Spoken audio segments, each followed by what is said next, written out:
TouchUp is an AI creative insurance tool that is powered by IBM Watson Server. This tool has processed over 15 million images.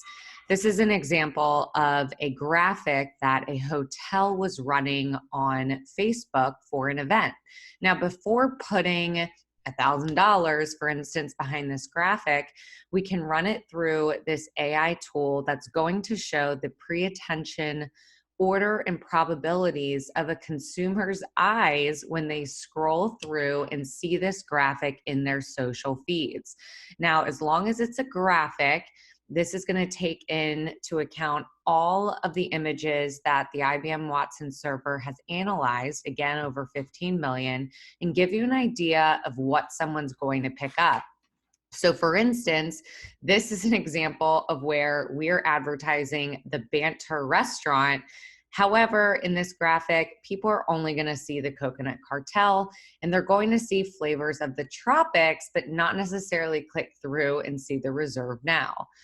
So you can even see through this tool the actual percentage probabilities. So you can see 72% Coconut Cartel. We clearly want them to see the Banter logo because we're driving brand awareness. So before we would put an ad budget behind this graphic, we would change the Coconut Cartel and Banter logos.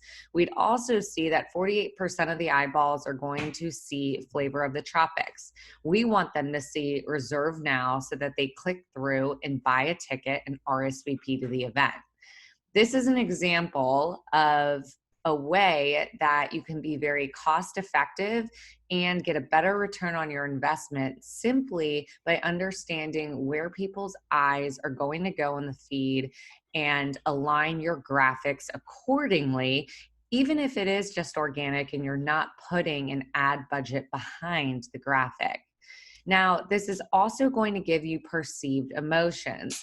Now, dependent on what your brand persona is and who you're targeting, gender could be very important for you. You can see this graphic, 73.8% of the viewers are most likely going to be female, where 26.3% are going to be male. It's going to gain more action, obviously based on the RSVP, this is good, versus them liking this graphic, especially if this is on social media. Just by us changing the elements that we discussed, we would hope that the intention of action would rise based on the changes. And then you can see so forth. Is this for use, pleasure? Is this going to get someone excited, relaxed? Are the brand traits like competence, excitement, sophistication, ruggedness in line with the actual brand that we are advertising? So this truly is an AI tool that you can easily upload, process images. It takes less than 2 minutes for this tool to process your graphic, and you're going to be able to get a very good idea on whether or not the user's eyeballs and visuals are going to align with what you are advertising.